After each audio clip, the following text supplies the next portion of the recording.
Breaking news! Lacson ipinapaayos muna ang Brave 18 affidavit bago umano siya magpatawag ng pagdinig.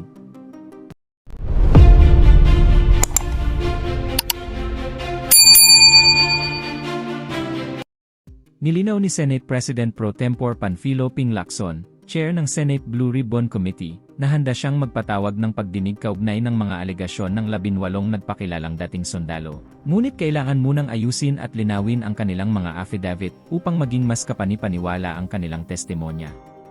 Ang mga dating sundalo ay nagsumiti ng joint affidavit na naglalaman ng mga alegasyon tungkol sa umano'y money delivery scheme na may kinalaman sa paghahatid ng pera sa ilang personalidad sa politika kabilang ang mismong Pangulo ng Pilipinas na si Marcos Jr.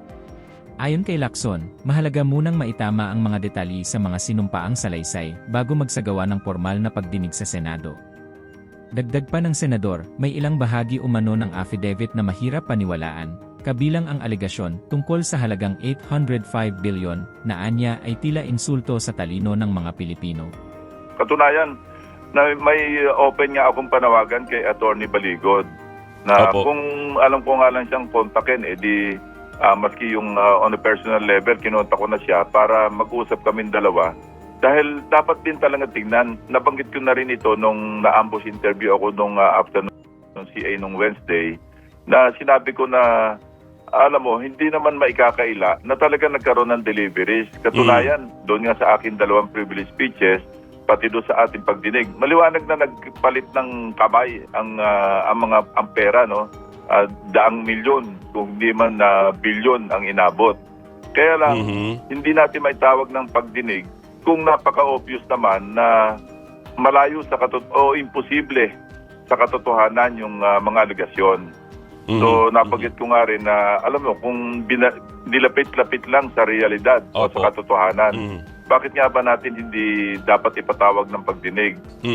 Pero kung ganyan naman, na magiging circus ang dating dahil talagang kababalaghan, ang Blue Ribbon, ito'y ang objective nito, mag-expose ng katotohanan at hindi magtangkilik ng kasinungalingan.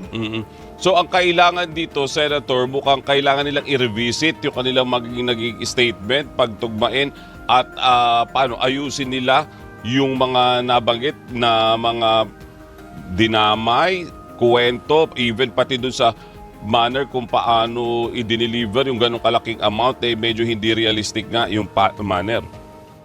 Tama yun. Lalo ngayon, may nilabas pang information si Ombudsman Boying, Remulla, na sinabi niya, yung mga pictures na ginamit mukhang hindi authentic. Kasi ang dinidepict ng isang picture, at least one photo o picture na naipakita doon, naka-attached doon sa affidavit, hindi naman nangyari sa panahon ni sa Presidente Marcos, kundi panahon pa ni Speaker Velasco, matagal na yon.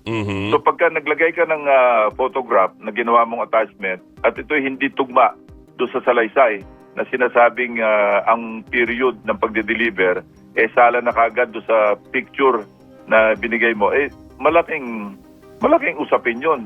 Ibig sabihin, nag-iimbento ka talaga ng istorya.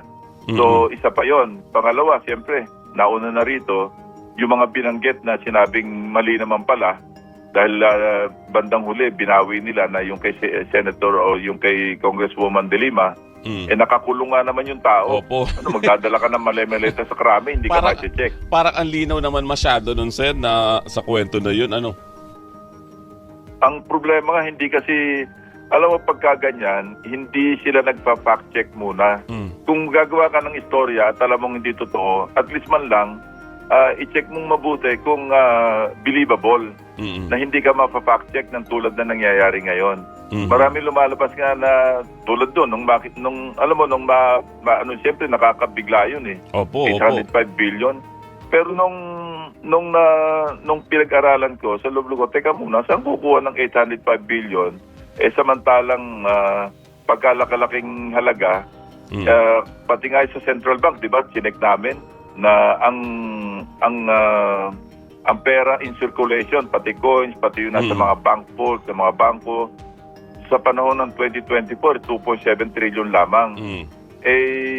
Sinabi ko sa rin to na yung impluensya ni Congressman Saldico nasa 2003 at saka 2004. Kasi natanggal naman siya, nag-resign siya na APRO ng January 2005. So wala na siyang impluwensya doon sa budget ng 2005. Pero doon naman sa 2020, sa 2022, July 2025 naman siya na-elect. So kung kukwentahin mo yon 805 billion, ano lang to, parang nag-a-analyze lang tayo, no? Opo. Parang off the cuff, no? Na kung 2 taon at hahatiin mo yung 805 billion, ibig sabihin yung 400 billion, kumakatawan ito ng 15% ng total ng pera in circulation. Pati hindi nagsisirculate na nasa bank vault, sila mo doon, napunta lang sa isang tao. Pagkatapos, wala namang nakuha, di umano si Saldico, dahil lahat ito diniliver. So kung kukunin mo pa yung nakuha ni Saldico, papalo na ng trilyon. Ang hirap diyang i-connect ngayon, Sen, kung paano nangyari yung ganon. Just the same, kung makausap niyo po si Attorney Baligod, Senator, magre-request ba kayo muna ng one-on-one meeting sa kanya para mailatag talaga kung saan papunta yung mga sinasabi ng mga Marines or ng meeting with the Marines din nung 18 po na yun, Senator, para mas malinawan kayo? At the very least, konting briefing lang, ano? Tapos yung mag-present sila ng makatotohanan ng affidavit, pag-aralan namin, at pwede naming isalang kung sino yung gusto niya ipasalang doon sa mga sinasabi sundalo na gusto mag-testify. At saka tama rin si Ombudsman Boying, hindi po pwedeng joint affidavit yung 18 kasi hindi naman iisa yung perspective, iisa yung pinanggagalingan ng kanilang personal knowledge, ng kanilang information. May kanya-kanya sila. Lahat pang 18 magkakasama at magdi-deliver. Halimbawa kay Senator De Lima, nag-deliver sila, 18 silang papasok ng krami. Nag-deliver sila halimbawa kay sinasabing kay Senate President Soto, 18 sila magkakasama nag-deliver. Tapos nagpunta sila kung kani-kanino, nag-deliver sila, 18 sila lagi magkakasama. Hindi po pwedeng ganon. Kaya yung pinupunto ni Ombudsman Boying, talagang dapat ganon. May kanya-kanya silang perspective ng mga pangyayari. Kasi siyempre, pwedeng 4 yung kasama sa pag-deliver sa isang tao. Ibang team naman yung nag-deliver sa ibang tao. Hindi mo pwedeng pagsama-samahin sila na isa sa isang joint affidavit. Sen, doon pa sa issue na to ng mga sa flood control, at iba pang issue ng corruption, malapit na pong mag-break yung inyong session. Inaasahan na po ba natin na may sponsoran na ninyo sa plenaryo yung partial committee report po ninyo? I hope next week makakuha pa ako ng 5 last 5 magpipirma para makumpleto na yung siyam na simple majority ng members ng Blue Ribbon Committee. Para na sa ganon, ma-file na sa Bills and Index, tapos ma-report out, at mag-deliberate ako sa plenaryo kung meron mga amendments para yung i-adapt na final version, yun na yung i-adapt. At maka-move on na rin kami, move forward, makapagtawag ng susunod na pagdinig, especially kung may mga bagong information na dapat pang tukuyin. Opo. So, yun, para rin makapagtrabaho naman ng iba, although mahabang salaysay pa itong flood control projects, meron pa tayong hindi natatouch na ibang lugar dito. Sa ngayon nga, patuloy pa rin yung pagre-research ng aking team, ng aking mga staff. Katulong yung aming mga kasama sa yung mga netizens na nagre-report. Marami pa rin sa ibang lugar Kasi alam mo, Robert, yung pumasok na pera dyan sa flood control project sa loob lang ng 3 taon, nasa 1.9 trillion Grabe, napakalaki. Halos hindi pa natin na-scratch yung na-scratch pa lang natin yung surface kasi nandiyan pa lang tayo sa Bulacan, sa Occidental Mindoro, sa ibang lugar, sa Pampanga. Hindi pa natin nakukuha yung meron pa tayo sa ibang panig ng Luzon. Meron pa kami tinitingnan dyan sa Metro Manila, dyan sa may C6. May mga proyekto rin dyan na mga pumping station na kung saan, kung kailang gumawa ng flood control project, lalong bumaha. Yun, under study pa rin yun, under research doon, na may mga initial information kami. At tukoy naman namin kung sino yung mambabatas na nag-sponsor noon. Tapos tinitingnan din namin yung mga insertions na ginawa no? Na kasi meron kaming information pa na hindi ako magbabanggit muna ng pangalan. Opo. Na sa pagdinig ng Commission on Appointments, noong confirmation ni dating Secretary Bunuan bilang Secretary ng Public Works and Highways, naging kasangkapan yung confirmation para makapag-appropriate o makapagsingit. I think it's about 500 million pesos na ibinigay sa isang member ng Commission on Appointments na chairman at ang kanyang ibig sabihin kanyang ang kanyang pagpayag, boto, pagpapasabi kay Secretary Bunuan na nag-undergo ng confirmation, teka, dagdagan ninyo kasi kasama rito yung aking yung panel. Kasi dalawang panels yan isang Senate panel, isang House panel. So parang dinadala niya yung kanyang mga kasamahan, binibitbit niya na parang nine-name drop, ika nga. Pero yung mga kasamahan niya naman, bandang huli, nagre-reklamo. Wala dumating sa kanila. So mukhang nasolo yung 500 million. Teka lang, Sen. So ibig sabihin, kumbaga, nung sumasalang siya sa confirmation, sinabi, bago ka tuluyang ma-confirm, ibigay mo muna ito sa panel namin. Parang ganun. Projectan mo muna, pondohan mo muna ito. Hindi lang sa kanya, para malaki-laki. Kasi marami kami dito, 12 kami dito. No? House panel ito actually. House panel. Oo, sige. Hindi ko muna po tatanong. Interesting. Very interesting. Pero alam mo, kailangan i-validate natin lahat. Ito, naibahagi sa akin dito ni Yusek Bernardo. Pero dahil nga napakarami niyang detalye, naka-digital files naman sa kanya ito. Madali niyang ma-recall at madaling masusugan ng records. Ano? So yun ang inaalam pa natin. Sen, hindi mahirap naman kasing isalang agad ng walang kaukulang resibo. Tama. Kasi ako maingat ako dyan, Robert. Alam mo naman ang ugali ko, di ba? Tuwing ako'y mag-privilege speech, magkakaroon ng pagdinig, sinisigurado ko na may hindi lamang yung pananalita ng tao. Kung hindi kailangan, teka muna, maglabas ka ng resibo para patunayan mo yung sinasabi mo. May basis. Sen, yung sinasabi nyo po na hiningi na ito nung panel during the confirmation hearing ni former Secretary Bunuan, na-trace nyo po ba na na-download sa kanya or doon sa mga sinabihan, binanggit din niya na pangalan ay nabigyan din ng pondo? Work in progress yun, Robert. Opo. Sige. Para matukoy natin talaga yung listahan na yon na worth 500 million or thereabouts. Hindi ko alam yung eksaktong amount o yung figure. Pero once na makumpleto yon at ma-inspeksyon, yung ibang ang proyekto doon, ini-inspeksyon na namin. Ayan, opo. Kinukumpleto lang namin. Kasi wala namang masama kung halimbawa nakapag-singit, nakapag-realign, nakapag-insert. At maayos naman yung proyekto. Hindi na rin natin kukwestiyonin kasi maayos naman ang paggagawa Napapakinabangan. Pero kung naging substandard o kaya naging ghost, ibang usapan yon. Doon namin magiging panibagong rekomendasyon yon ng Blue Ribbon Committee para masampahan ng kaso kung sino man yung may kagagawan. Panibago. At ang malinaw dito doon sa House panel, yung binabanggit po ninyo dito. Send doon sa report lang, sabi nyo nga po ay ongoing pa rin naman doon sa committee report pagpapapirma doon sa 5. Ano pong nagiging dahilan? Bakit tumatagal? Is this because mahaba lang talaga yung report at gusto pang scrutinize yung mga kasamahan po ninyong senador? Or at least at this very early stage, yung 5, meron naman ng pasabi na okay, pipirma din naman sila eventually?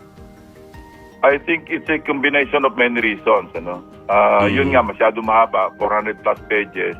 Pangalawa, siyempre, naninimbang din yung mga ibang kasamahan ko kasi may mga nasasangkot na ibang kasamahan din namin.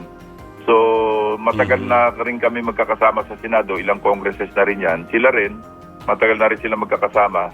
So, binibigyan ko sila ng enough space para talagang ma-discern nila kung pipirma ba sila o hindi. Katunayan, wala akong sariling pagkilos para makiusap sa kanila individually. Basta pinadala namin sa opisina nila yung soft copy, yung PDF document. Para sa ganun, mapag-aralan nila mabuti. At ito, again, kinwestiyon ito, wala raw akong pirma doon sa pinadalang kopya. Natural, kasi hindi ko mapipirma lahat yun. Isa lang naman yung signature page. Katunayan, si Senator Bam, hiningin niya yung signature page, yung physical na copy na nasa akin. bago siya nagpirma. Ayun. Pinalitan pa namin yung, kasi nakapirma na ako doon, pero nagpalit pa rin kami kasi nag-reorganize eh. Opo, tama. Pinalitan ng minority ni Senator Robin Padilla, si Senator Bato de la Rosa. Correct. Dalang original na member doon sa Blue Ribbon, si Senator Bato. Mhm. Pero dahil hindi na nakaka-attend, nag-reorganize yung minor organization, pinalitan ng minority block yung membership nila na inilagay nila si Senator Robin. Mhm. So, nagpalit pa uli kami ng signature page para pinalitan ko uli yung nagpirma uli ko doon sa pangalawa Opo. na kopya kasi nga nagpalit ng isang miyembro. Mhm. Yun ang pinirmahan ni Senator Bam, si Senator Kiko at saka Senator Risa. Mhm. Ngayon, sa susunod na linggo, siguro dudulog ako kay Majority Kay Leader Major. Migs Mhm. para kung maaari lang na siya saka yung mga ibang kasama namin, kung pwede lang na kung alanganin man sila, maglagay na lang sila na magsasubmit sila ng separate opinion Opo. o kaya sabihin na lang nila na mag-a-amend sila Mhm. o mag-interpolate. Mag-interpolate. Okay naman yun eh. At nangyayari naman po talaga yun. Sen, nabanggit mo lang kay si Senator De La Rosa, medyo matagal-tagal pa rin naman na talagang hindi pumapasok. Tapos may request pa pala nung isang araw na magamit yung inyong Senate mansion ng pamilya niya dun sa Baguio City. Ano na po ang napag-uusapan ninyo lalo sa majority pagdating sa case ni Senator Bato? Kayo po ba personally sa GC ninyo, sumasagot pa ba siya? Kayo may pakiusap ba sa kanya? Or guidance man lang? Hindi na siya nagpa-participate pero naikwento nga sa akin kahapon ni Senate President. Kasi nagkakwento kami sa telepono. Opo. Sabi niya, ano bang gagawin natin dito? May request Mhm. na yun nga, gamitin ng family. Kasi meron kaming dyan not necessarily nasa rules namin or what. Pero pwedeng gamitin na maski sinong senador yung pinaka-mansion house Opo. nung sa Baguio. Pero dapat kasama mismo yung senador. Yung senador mismo Kung hindi nandun. kasama yung senador, hindi nararapat na ipagamit lamang sa Tama pamilya. naman Yun ang yun, sinabi sir. sa akin ni Senate President. Opo. Ako nga, makita ko sa Baguio nung kasi guest speaker ako nung alumni homecoming. Opo. Hindi nga ako nangahas na, kasi sinasaalang-alang ko, para bang yung mansion house na yon, para bang ang priority doon, yung Senate President. Although ako, pro temp ako, Opo. anytime pwede akong makiusap na SP, baka Gumamit. naman pwede magamit ko, akit ako ng Baguio. Pero minabuti ko na lang na mag-check-in sa ibang lugar Opo, kasi opo. nga parang sa'yo na muna yan. Sa'yo na yan sa Senate President. Pero although, yun, hindi naman mansion house ng Senate President lamang. Kundi ng buong Senado. Mhm. Kaya natatawa nga si SP nung magkausap kami na gano'n. Nagkataon naman parang merong nire-repair yata doon. Kaya hindi... May ongoing repair daw po. Maganda Opo. yun. Pinagawa yata ni Senate President Chisio noon nung siya yung Senate President o si Senator Migs. Sila yata nagpaayos. Nakapasok na ako doon kasi inimbitahan ako ni SP nung pareho kami nasa Baguio. Opo. Pero hindi ako natulog doon. Parang nag-tour lang kami doon. Oo. Doon sa mansion house. Doon sa mansion. Maganda yung pagkakagawa. Okay. Pero Sen, hindi ba yun parang hindi maganda yung timing na hindi ka nagpapakita sa public tapos pamilya mo pa yung gagamitin mo ng mansion house, wala ka bang budget para ihanap ng ibang hotel or na matutuluyan yung pamilya mo sa Baguio? Oo, ayoko na rin mag-comment, Robert, tungkol dyan, kasi diskresyon yan ng bawat senador, kanya-kanya kami diskarte. Yung kung yun ang diskarte niya, kung sa pananaw niya, tama yung kanyang ginawa na mag-request, ayoko nang questionin yun. At meron naman ding katwiran si Senate President o yung aming secretary, si Secretary Dong Mendoza. Siya kasi yung sumagot Opo. sorry, Senator, kasi under repair yung mansion house. Sige, iwan po natin yun doon kay Senator Bato kung yun yung nakita niyang pwedeng ma-maximize siguro, sabi niya, yung Senate mansion dyan. Tanong lang po ako, Sen, doon sa hinihirit na special powers, may hesitation po ba kayo dito or malaking tulong po ito para sa Pangulo lalo't ang daming dapat i-address na nagtataas ang presyo, Senator? Wala. Kompleto yung kami. Halos lahat kami sang-ayon dyan. Kaya lang, siyempre, pagdating sa period of amendment, meron kaming gustong i-amend. Ako nga, gusto ko parang gawing permanente na kasi alam mo sa train, nung pinasa namin yon, inamend namin yung last paragraph ng Section 147 ng National Internal Revenue Code. Doon nakapaloob yan eh. Kaya lang, sinasabi doon, pagka yung period ng 3 months, pumalo ng $80 per barrel or more, on the average, pwede na talagang i-suspend yung pag-impose ng excise tax. Nandun na yun, kaya lang, wala na, nag-expire na yun eh. 2020, wala na yun eh. Kasi panahon ng pandemic, hindi 2020, 2022, basta expired na yung period na yon. Ang gusto ko nga doon, hindi lamang emergency powers. Gawin na natin parang permanenting amendment sa National Internal Revenue Code at saka iksian natin yung panahon. Especially ngayon, dahil may gulo sa Middle East, sa Iran. Hindi tayo makapaghintay ng 3 buwan bago masuspend yung imposition ng excise tax. Kung pwede nga, 1 month lang na halimbawa pumalo ng ang average $80 per barrel do sa Dubai, yung presyo. Yung kasi measure natin eh. Doon natin mini-measure. Opo. Kailangan automatic. Hindi naman automatic, bigyan mo ng leeway yung executive o yung Department of Finance na isuspend na kaagad. Huwag na maghintay ng 3 months. Napakahaba nung 90 days. Pakapatay na yung kabayo. Napakamahal na ng langis. Nagtaasan hindi pa na tayo lahat. nagsususpend. Kaya nga po. Kung ako yung mag-i-introduce ng amendment, gagawin ko, kung pwede nga lang, kung 2 weeks lang, pwede na. Kaya lang, buwanan yata yung kanilang pagkwenta yung dyan. pag-compute nila. So at least 1 month man lang, sa loob ng 1 buwan, pag pumalo siya ng 80 pwede na. per barrel, pwede nang isuspend ng Pangulo para makatulong sa ating mga kababayan. Ayun. At kung kayo naman ang tatanungin mga kababayan, ano kaya ang inyong reaksyon at komento sa balitang ito? Please comment down below at huwag na rin kalimutang i-like at share ang ating video. Thank you for watching.